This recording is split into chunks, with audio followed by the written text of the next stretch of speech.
I intentionally picked up the corruption in the banking sector, where huge banks were embezzled. Only one bank, which is Meshprom Bank, is $3 billion just taken out from the clients inside the country and moved out through 200 loans to offshore companies controlled by a New Zealand trust.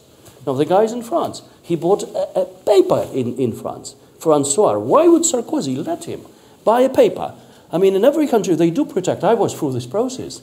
It's a highly complicated thing. You are being checked with your sources of funds. I mean, whether there's any danger coming to the free media. How would Sarkozy would allow the guy to launder money for a newspaper, which has been closed, by the way?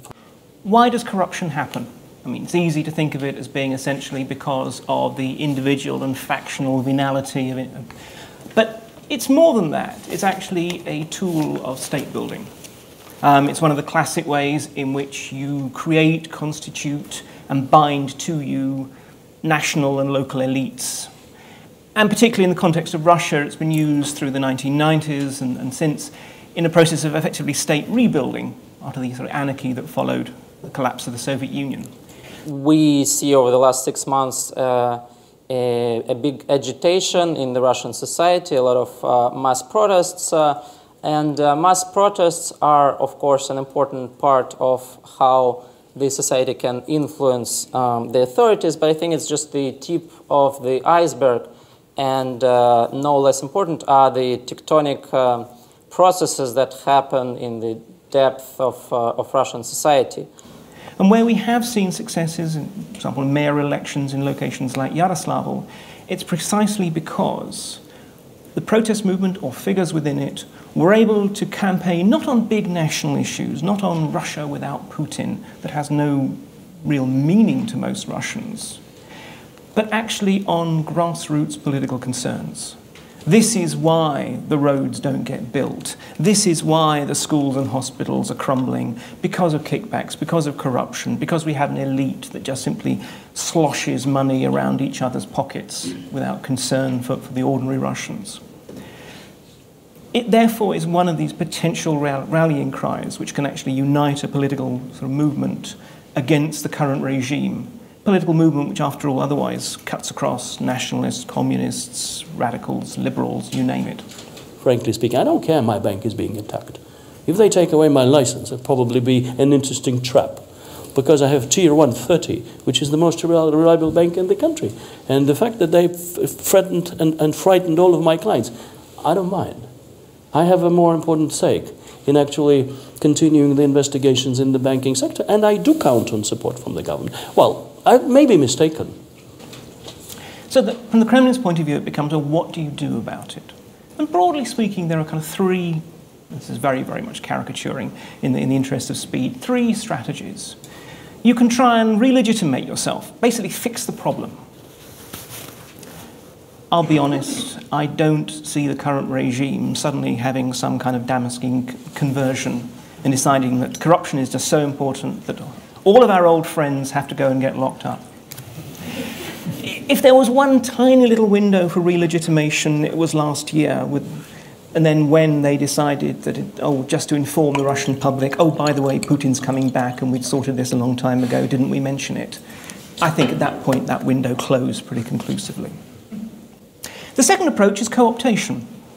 Buy more people off, buy more elements of society off.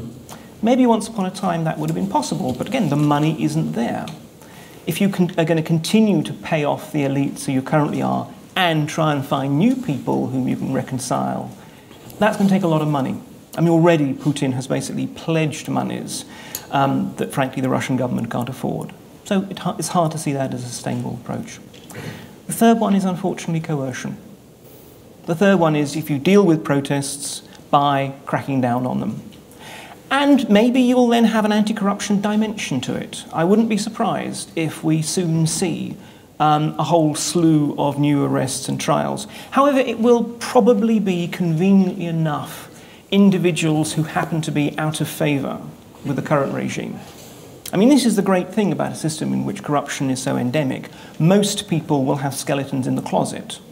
You just decide whose closets you're going to rummage through.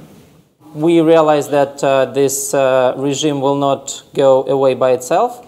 So our strategy consists of 2 parts. One is creating points of stress for the system so that people and the business and the political elite, which is intertwined in Russia, is compelled to change, and we do it on several fronts. One is mass protests, another is investigating and making public the specific cases of corruption in the government.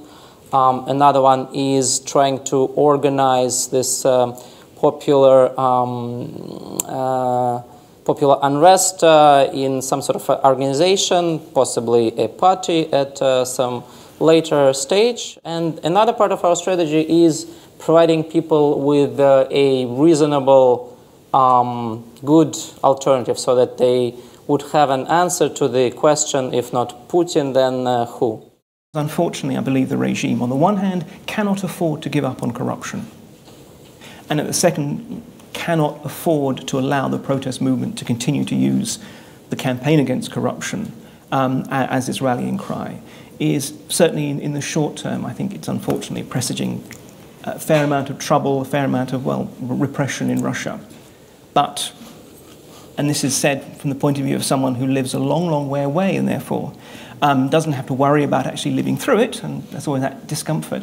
But nonetheless, in the long term, from this turmoil, I think very positive developments will take place for Russia.